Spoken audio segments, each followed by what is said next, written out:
E para falar sobre isso, sobre esse decreto de intervenção federal na segurança pública do Rio de Janeiro, eu recebo aqui no estúdio a professora Jaqueline Muniz, que é do Departamento de Segurança Pública da UF, a Universidade Federal Fluminense. Qual a expectativa dessa mudança do comando da segurança pública do Rio de Janeiro? Olha, a expectativa eu diria que não é otimista. É pior do que mudar 6 por meia dúzia, ok? Como ficou claro na fala do ministro. A pergunta que a gente tem que fazer é o seguinte: ninguém foi pego de surpresa com essa ambição de intervenção colocada no decreto. Primeiro que o Rio de Janeiro, desde 1992, com a ECO 92, vem experimentando formas diretas e indiretas de intervenção das Forças Armadas na segurança pública. Então isso não é uma novidade. Segundo ponto que é importante chamar, para a gente usar uma imagem do carnaval, é que a operação de GLO na Rocinha, no Salgueiro e antes disso na Maré, serviram como uma espécie de ensaio técnico em que ninguém mostrou quais foram os quesitos e as notas que retiraram. Até agora, apesar de ter gasto quase 300 milhões na Maré por mais um ano, aqueceu a panela de pressão sem produzir resultados substantivos, ninguém apresentou os relatórios de eficácia, eficiência e efetividade do emprego das Forças Armadas em suporte à ação policial no Rio de Janeiro. O que nós tivemos e que temos assistido no Rio, na verdade, para ser muito clara, é a substituição do arroz com feijão da segurança pública, que é o que funciona, correto? Não é invenção da roda, o dia a dia dos policiamentos por operações policiais, pelo sobe e desce morro, pela teatralidade operacional, que tem rendimento político, rendimento eleitoral, rendimento midiático, mas pouco efeito no cotidiano. Se é de fato para combater o crime organizado, não será esse efeito espanta-barata que tem se produzido com sobe e desce morro, com a chamada síndrome do cabrito, agora articulada, envolvendo as Forças Armadas, que, aliás, têm plena consciência de sua incapacidade de agir como polícia, de tal maneira que demandaram, salvo-conduto, uma proteção através de um decreto que transfere seus erros, suas violações, para a justiça militar. A senhora acredita que agora, como o jogo vai mudar?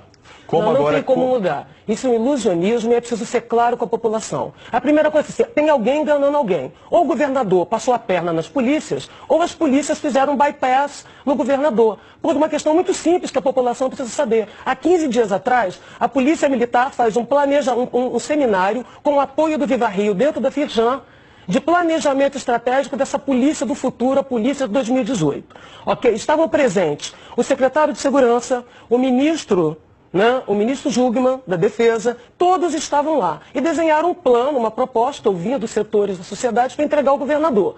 15 dias depois, todo mundo é pego de surpresa. A intervenção federal no Rio de Janeiro não é um efeito especial de escola de samba que ninguém sabe e fica sabendo no sambódromo da insegurança pública do Rio. Ok? Então o que é isso? Quem passou a perna em quem? De um lado é o governador que entregou o Rio de Janeiro de porteira fechada, porque quem abre mão da segurança abre mão da governabilidade, da capacidade de governo. Não é falando alto, gritando forte, que vai fazer as polícias funcionarem. Se tinha ingovernabilidade na segurança, não é o exército falando alto de bigode que vai conseguir produzir, porque afinal, nem as forças, as espadas no Brasil, das Forças Armadas, mas da Polícia Federal, a guarda da esquina, não tem dispositivos de controle interno, de controle externo e de governabilidade. Fazê-las funcionar é um gesto de boa vontade e de camaradagem entre pares. É um pedido de, por favor, trabalhe ali na esquina. Esse é o primeiro ponto. Segundo importante que a população do Rio tem que saber.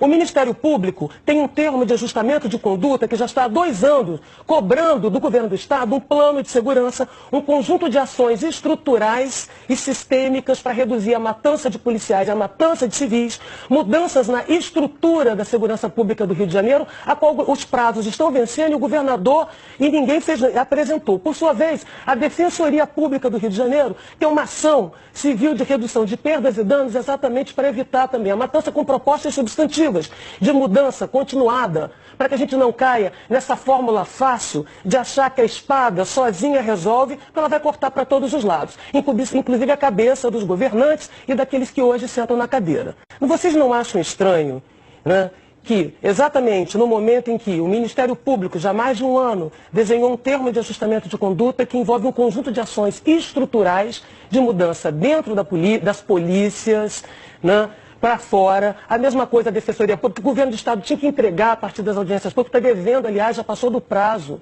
né? Que tenha sido feita uma reunião com o ONG, com o PM, com o empresariado, né, para desenhar esse plano de ações, que aliás é simplório, é medíocre, é mais do mesmo, e que de repente todo mundo é pego de surpresa, dá a impressão de que o comando militar chegou no Rio de Janeiro para passar o carnaval, gostou da cidade e resolveu governar. Não é assim.